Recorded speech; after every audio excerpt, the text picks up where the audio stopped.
In this video, I'm going to try and get across a very difficult concept, that being of consciousness and awareness. The reason this is so difficult is because there's many ideas about it, though in the essence of what we are, it's the main thing.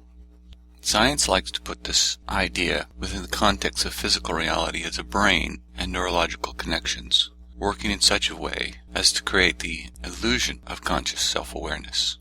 This strikes me as a bit absurd in the sense that I know of my existence in terms of my being that simply seems to correlate with something beyond just a physical manifestation within a neurological network, so it seems almost self-evident in that case. However, we can't dispute the brain's activities within the realm of what we do understand. There are ways in which to study and look at consciousness in a deeper format that brings us to some conclusions which seem to surpass the simple brain neurological connections. Some of these ways have been introduced in some of my other videos, where the chemistry and neurological activity of the brain can be perturbed, changed by the use of psychedelics.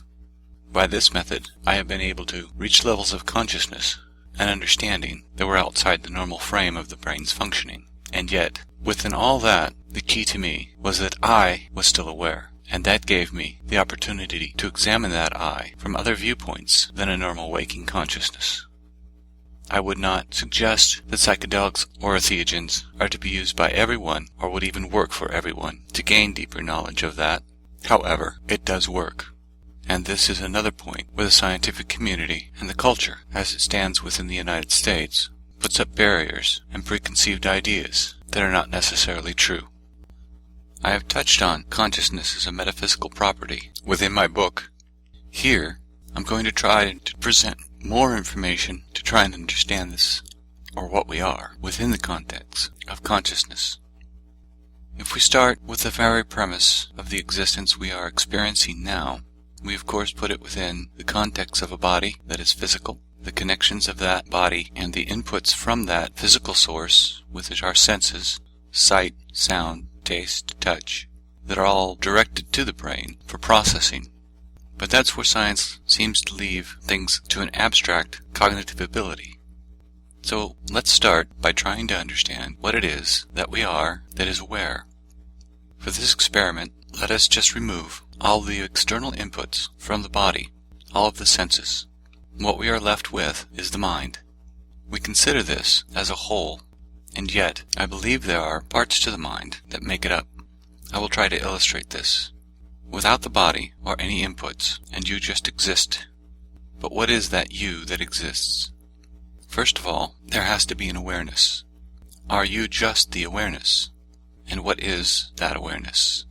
From my experiences, I would say there is more components. If there was nothing to be aware of but the self, then the mind would not be working properly as far as its awareness. I will illustrate this with the ideas of what it is aware of, and the first thing we would have to think of would be our thoughts. Trying to put this out in a way that it could be understood is most difficult, as we can't pinpoint exactly ourselves and our thoughts in this way, as being the self.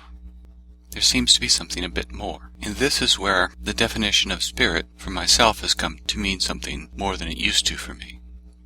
It is that spark of something.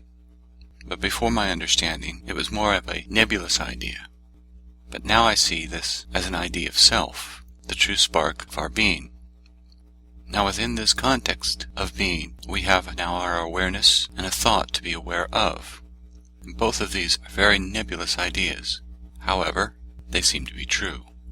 So within this context, awareness needs to have something that seems somewhat external to itself to be aware of, more or less as a feedback of awareness. It seems that the two in some way go hand in hand. If there was awareness without thoughts, there really would not be much. And if there was thoughts without awareness, they would be meaningless. And here we come to the very heart of what I'm trying to express. Who interprets and who understands meaning? I'm using language now to describe this, and it has to flow out in a certain form, using the symbols of the language we understand. But once it's translated within your mind, it becomes meaning. So what is meaning, and to whom does it have importance? To me, this is the core of what we are. I will now add some more to the mix of the makeup of what it seems to be as far as the mind and consciousness are concerned.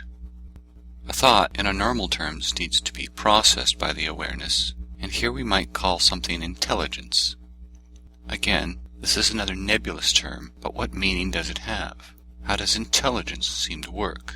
How does something process a thought into meaning? But it seems to be a facet of what we are to come to that self-awareness. Here I will also interject some more about thought, and this is the idea of where the thought has come from. In normal terms of physical reality, we can say that it was the external environment, the inputs from the senses, the body, the mind, the memory. But when we exchange a physical reality and take it away, we are left with the thoughts that are generated in the mind. And even within physical reality, this is the case as we come up with ideas, creation. Many years ago, in my book, I came to the conclusion that thoughts are coming from a higher source or self. I have no great evidence of this that I can put into terms that would be objective, so we are still left with the question of where do thoughts come from. On a deeper level of terms, not knowing what that higher source or self is like in that sense, we can only look at the outcome. In this case, the thoughts that appear to the awareness. But they seem to appear, but in fact, were not they there to be observed within the framework of our time? I use this analogy of when we start a sentence to communicate. We know entirely the communication we wish to express. The whole meaning is there somewhere in the mind.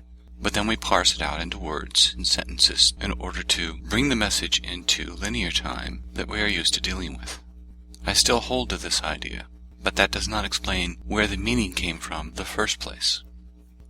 For our studies, I will give an example of something within the physical reality that we may compare it to. Let's look at the first ideas and studies of light. Before it was known as a wave particle or electromagnetic energy, its properties can only be observed. As science studied it, it determined many properties about this mysterious substance called light, and it can write fantastic equations about how this light seems to operate, and yet there are still many mysteries about it. In the same way, we can look at the manifestations of thoughts and evaluate their properties, examine their source, and see what we can learn. It is here that in the normal human context of thought, I cannot express exactly what I'm trying to get across, because the words and the idea are too complex. It's something we simply have to think about, to contemplate, and to understand the meaning of what the real meaning is, and who interprets meaning and understanding. I know this last sentence has left a lot of vague ambiguity, and unfortunately, that's all I can leave you with. I'm on the cusp of understanding it, but it's nothing I can teach you. It's something you have to understand within your own mind. I wish you the best of luck, and thank you.